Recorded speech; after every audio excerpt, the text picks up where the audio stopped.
Successful people also never interrupt. Did you hear me? Successful people never interrupt. When you interrupt someone, what you're really saying is, I'm not thinking about what you are saying. I'm thinking about what I want to say, and what I want to say is more important than what you have to say, and I don't want to hear it. Have you ever been interrupted before?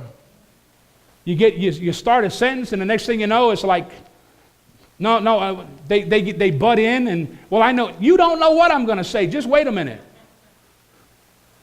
You don't do that in the corporate world. You do that in the corporate world only but a couple times, you'll be out the door. You don't interrupt. So what happens is, do you want better professional relationships? Do you want better personal relationships? Then what we have to do is truly listen to what other people are saying.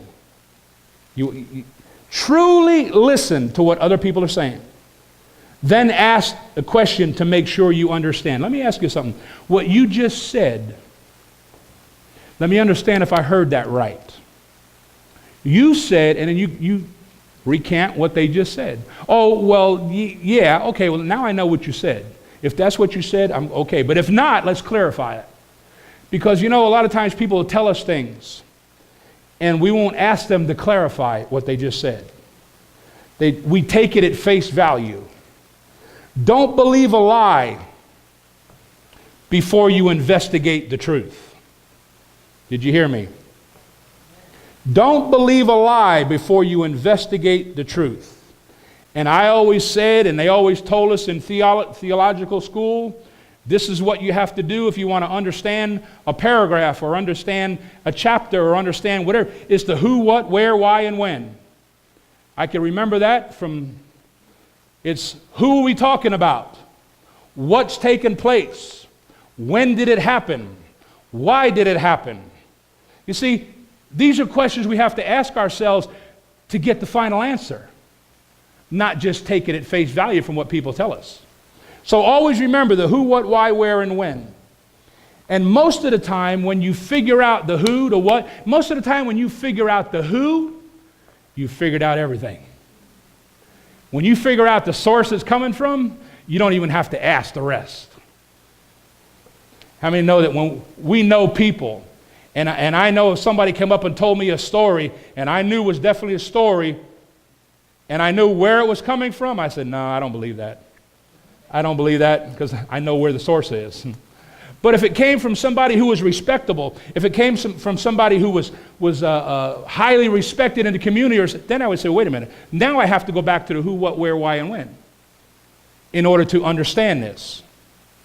Remarkably, though, successful people already know what they think.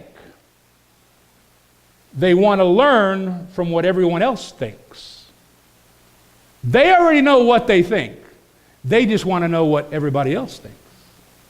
And so that's why they ask questions. Successful people are never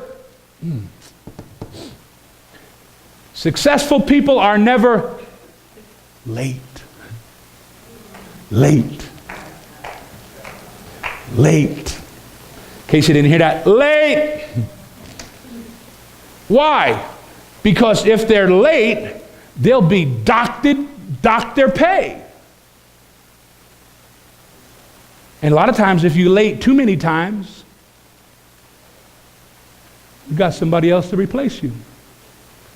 Well, I started thinking about it, and I said, oh, Lord, what about the people who come late to your house? Nothing happens to them. Or so they think. You see, because we don't respect the house of God like people do in the secular world in their business. There's people out there who run red lights to get to their job on time. Did you hear me? They'll do whatever they can to make sure that card is punched right on time. But when it comes time for the house of God, well, if I get there, I get there. If I don't, I don't. As a matter of fact, they've already started the service. I'll just go on home.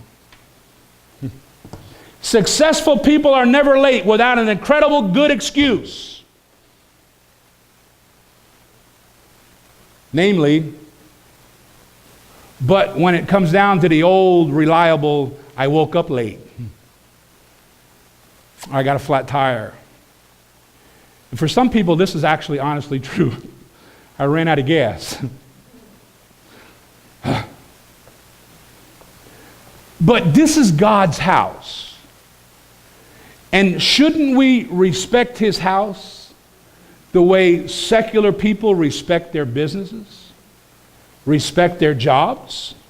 You see, it's because just because you don't punch a clock or punch a card back there, it doesn't mean we can't be here 10 minutes before service starts, 15 minutes before service starts, half an hour before service starts. I'm going to get in trouble, but that's okay.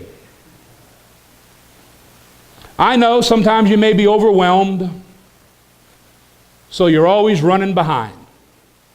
It stresses you out. How many people get up in the morning so stressed? I got to do this, I got to do that. They have everything in their mind what they want to do, and they're so stressed. Oh, I'm running late. The next thing you know, they're behind here, they're behind there. Whenever you're late, other people assume you feel that your time is more important than theirs. And what I'm saying is, if we're always late, then we're telling God, my time is more important than yours. That was a good place for you to say, ouch. Although you may believe you can't help it, watch this. Being late is a choice. Oops. Being late is a choice. You allow yourself to be late. Why can't you if you know that if you have to get up and you have to be at work at 6 o'clock in the morning, you know you're not going to get up at 5:30. You know that. You might get up at 4:30, maybe even 4 o'clock, to prepare for the day that's ahead of you. So then why can't we give God that kind of reverence? If I know, Lord, that I have to be in your house by 10:30, then I can get up at 9 o'clock. It gives me at least an hour to get ready, a half an hour to get to your house of worship, and there I am on time. There's an old saying, it says, if you're not 15 minutes early, you're late. See, we don't do things today like we used to, because I believe if we did, this world would be a lot better place to live in. Amen? Remarkably, though, successful people start the day a little earlier. Did you hear that? They arrive early to their first schedule. And I've heard it said before that, as I said earlier, that if you're not 15 minutes early, you're late. Successful people also never resent other people. There was a saying from Nelson Mandela, it was quoted as saying, resentment is like drinking poison and then hoping it would kill your enemies. Resentment is like drinking poison, then hoping it will kill your enemies. Well, can I tell you something, church? The same holds true with bitterness, jealousy, dislike. Because when you hold on to ill will, the only person who loses is you. Successful people put all that emotion, all that energy into focusing not on what others have done, but on what they themselves will do. If you want to focus your energy on something, focus it on what you're going to do. Successful people never decide they don't have the time. Everyone knows someone who just seems to get a lot more done than other people. As we said the other day, we all have at our men's fellows, oh, by the way, ladies, we beat you all. We beat you all. We outnumbered you all. How about that?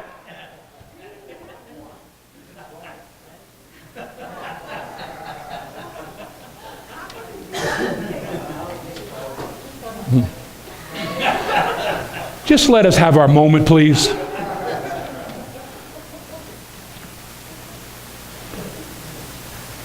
It's a crazy thing, though, sometimes.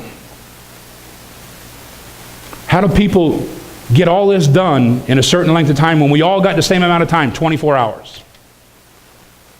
Well, you must not have a life. No, actually they do have a life. They have a great life. What happened is they figured out what is important to them and they're making it happen.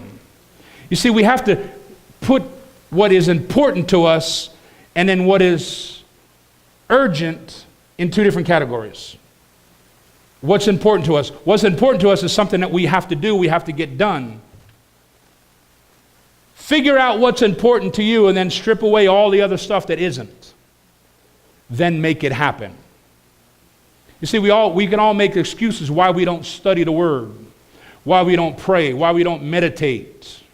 But what we have to do is say, well, my day is so busy that how can I fit this in? Well, you need to readjust your day because God needs to be priority. Are you with me? We're all given the same amount of time. The only difference is how you use your time. That's the only difference. But we're all given the same amount of time. Successful people never fit in just to fit in. Did you hear me? Successful people never fit in just to fit in. Society is focused on making us think otherwise, though. No one actually likes us for the clothes we wear, for the car we drive, for the house we live in. No one likes us for our titles. These are all things. And while other people may in fact like our things, that doesn't mean they like you. Did you hear what I say? Some people like you for what you have, not for who you are. And remarkably, successful people have decided to simply be who they are. And I'm telling you today, church, as Christians, that's what we need to do. Be who we are. Know who we are in Christ. And live a life that is pleasing to Him. Successful people are never afraid to do things that matter. The only thing we have to fear is fear itself. But in some ways, a better quote might be, the only thing we have to fear is ourselves. Why? Because we're all afraid. We're scared of what might or might not happen. We're scared of what we can't change. We're afraid of what we won't be able to do. We're scared of how others might perceive us. And that makes us hesitate. Don't let your fears hold you back. Whatever you've been planning, whatever you can imagine, whatever you dreamed of, get started on it today, church. Don't let the devil steal what God has already given you. Don't let the devil steal what God has already given you. If He's given you this beautiful dream, build it, live it out. Successful people never put their fears aside and get started. Successful people put their fears aside and get started. Did you hear me? They do something. They do anything, but they do something.